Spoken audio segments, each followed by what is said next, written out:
book.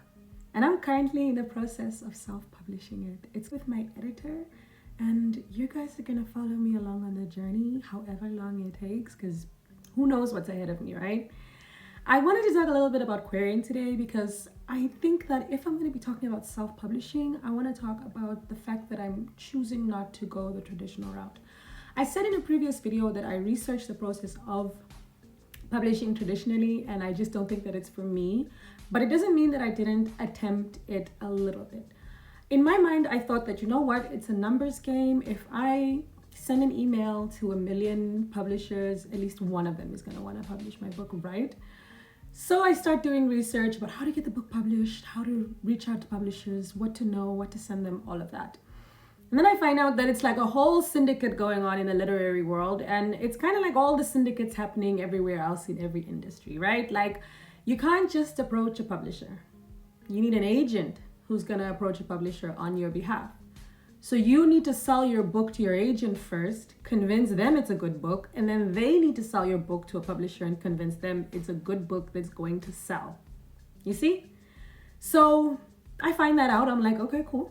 I'm going to just send an email to all the agents in the world, right? I decide over about 2 weeks to compile a Excel spreadsheet of 100 agents. And I say that as soon as I reach 100 agents, that's when I'm going to start querying, and I'm going to email every single one of them. Now, in order to query an agent, you need 3 documents. And I'm telling you guys all of this just in case there's other writers out there who don't want to suffer like I am sure that I'm about to suffer on the self-publishing journey, and they want to do things a little bit more the traditional route, though everything has its like upsides and downsides. But anyways, you need to have a query letter, which is like a cover letter, like when you're applying for something or you want a job, or you're just sort of telling people who you are, what's your project, why should they want to work with you, essentially. And tell them about your book, the genre, the word size, the word count, all of that. And then you need a synopsis, which is like a beginning to end of the entire book. How does it start? Who are the characters? What is the plot? What are the plot twists? And how does it end? Like, we want to know everything. Summarize it and include the themes as well. And that's about 1 page.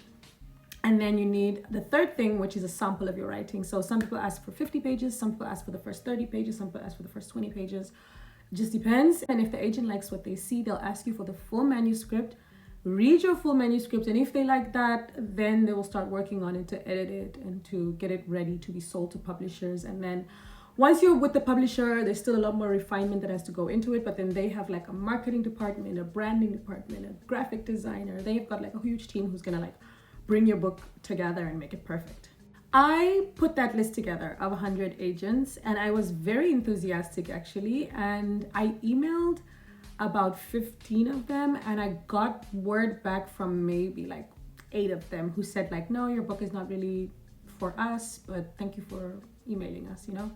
And I didn't actually mind, because I knew it's going to take a lot of rejection before you actually achieve something, or before you actually find the people that are the fit for you, because you also don't want to just go with anybody. You want the agent that finds you to also feel like passionate about your project. So you should be patient and be okay with waiting until the right agent comes along. While I was doing this, I also just continued to research like, how does this all work? What is being an author actually? What is being a writer like full time? How does one get to that success?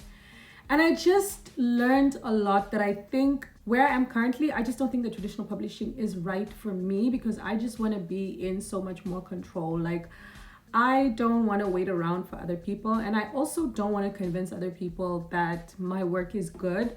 I think that I would rather just have as much in my hands as possible, and at the end of the day, if my book does do well, I also keep higher royalties, because I know that like publishing through traditionally, you get like so little, because you need to pay the agent, you need to pay the publisher, you need to pay the graphic designer, then you still even need to pay the people that are having your book in the bookstore. Like, it's a lot, you know. And I just feel like if everything is in my hands, I can work at my pace. Like, even if it takes me a little bit longer, or if it maybe takes less time, that would be great. But it's like, it'll be in my hands. And then on top of that, I'll also learn so much. Like, if I can publish my own book, next time I can help somebody else publish their book, right? Like, so there's no like downside to just learning these skills myself. And yeah, man, I want to decide the cover. I want to decide what events I'm going to be doing for marketing. I want to be in charge of everything. And I want to also be able to maintain my own authentic voice without having to change my work too much to appease other people or to be politically correct or anything like that. Like, I just want my work to be what it is. And I'm really excited to see what happens. And I hope you guys are excited as well, because whatever happens, I'm taking you with me. And we'll talk about some more stuff in another video. Thank you so much for listening.